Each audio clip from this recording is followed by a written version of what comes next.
और जो जो चुनाव हारते हैं उतने ही इनका मानसिकता संतुलन बिगड़ता जाता है। तो ये भूल जाते हैं कि राजभर क्रांतिकारी समाज रहा।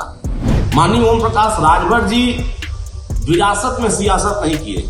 इसका मतलब कि आप राजनीति में अपरिपक्व हो गए। आपके साथ जब खड़े थे तो आप कह रहे थे कि ये सत्ता के दरवाजा, आपको बार बार झटका जनता दे रही है, आपका बुद्धि काम नहीं कर रहा है। आप एसी में बैठ करके 4 लाइन ट्वीट कर देते हैं और उसी में बैठ के बयान देके कहेंगे मैं पीडीए की लड़ाई लड़ रहा हूं। अखिलेश यादव जी इस समय जब से सत्ता से दूर हुए पिछले 10 साल तब से बहुत हल्की बातें करने लगे और जो जो चुनाव हारते हैं उतने ही इनका मानसिकता संतुलन बिगड़ता जाता है। और अखिलेश यादव जी राजभर के ऊपर जब बोले तो ये भूल जाते हैं कि राजभर क्रांतिकारी समाज रहा। इस राष्ट्र को बनाने में रात भर जाग करके सहयोग किया, लड़ाई लड़ा और उस जाति पर आपने इस मानसिकता पर बयान दिया है। यह साफ दर्शा रहा है कि आपको राजभर से बहुत डर लगा। माननीय ओम प्रकाश राजभर जी विरासत में सियासत नहीं किए, संघर्षों के दम पर यहां तक पहुंचे हैं तो आपके आंख पर खटक रहे। ये छोटी हल्की बातें क्यों करते हैं अखिलेश जी? ये हल्की बातें करके आप अपने आप को क्या साबित करना चाहते हैं? मैच्योर पॉलिटिशियन या अनमैच्योर पॉलिटिशियन? इसका मतलब कि आप राजनीति में अपरिपक्व हो गए।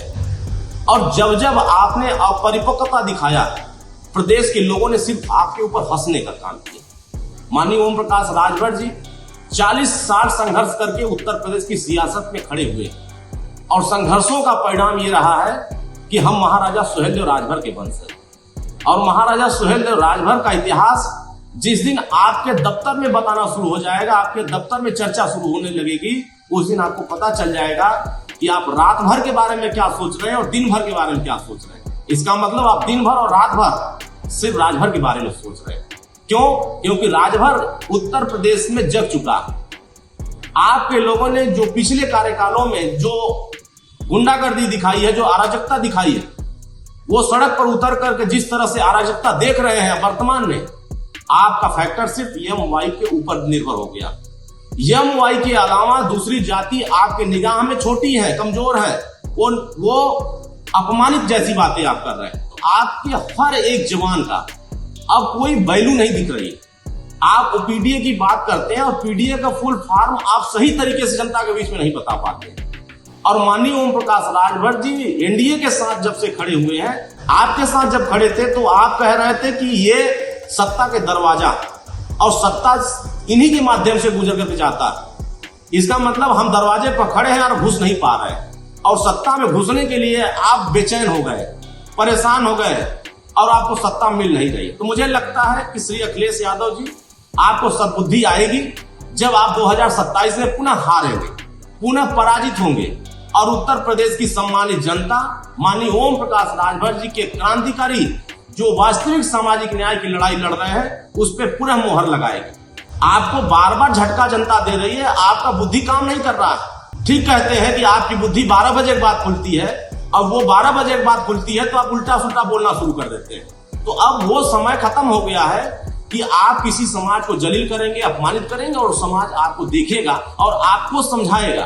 तो मुझे लगता है उत्तर प्रदेश में अब श्री अखिलेश यादव जी को अब राजनीति में हल्की बातें नहीं करनी चाहिए और अपने चेला लोगों से भी कह दीजिए कि जो आप उनको स्क्रिप्ट देते हैं उस स्क्रिप्ट में भी बदलाव करें और अच्छी राजनीति करें। माननीय ओम प्रकाश राजभर जी संघर्षों के नेता हैं, विरासत के नेता नहीं है। वो संघर्ष करते हैं, डेली कार्यक्रम में जाते हैं, जनता के बीच में रहते हैं। आप एसी में बैठ करके 4 लाइन ट्वीट कर देते हैं और उसी में बैठ के बयान देके कहेंगे मैं पीडीए की लड़ाई लड़ रहा हूं। तो पीडीए के लिए आपने 2012 से लेकर 17 तक किया क्या है? यही तो उत्तर प्रदेश की जनता ने आपको रिजल्ट दिया। 2017 से लेकर के अब तक उत्तर प्रदेश में एक भी दंगा नहीं हुआ। आप बार बार जाति जनगणना की बात करते थे, माननीय ओम प्रकाश राजभर जी ने जाति जनगणना करा के दिखाया। आपको सत्ता में रहते हुए आपने जाति जनगणना का ज शब्द नहीं याद कर पाए, न बोल पाए। तो मुझे लगता है कि सामाजिक न्याय की वास्तविक लड़ाई एनडीए सरकार लड़ रही है। माननीय ओम प्रकाश राजभर जी जमीन पर जाकर के उसको साकार कर रहे हैं।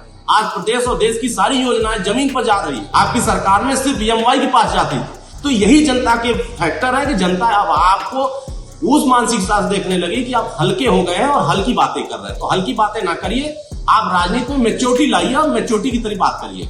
देश दुनिया की ताजा तरीन खबरों से रूबरू होने के लिए सब्सक्राइब कीजिए आपका अपना चैनल NDTV भारत।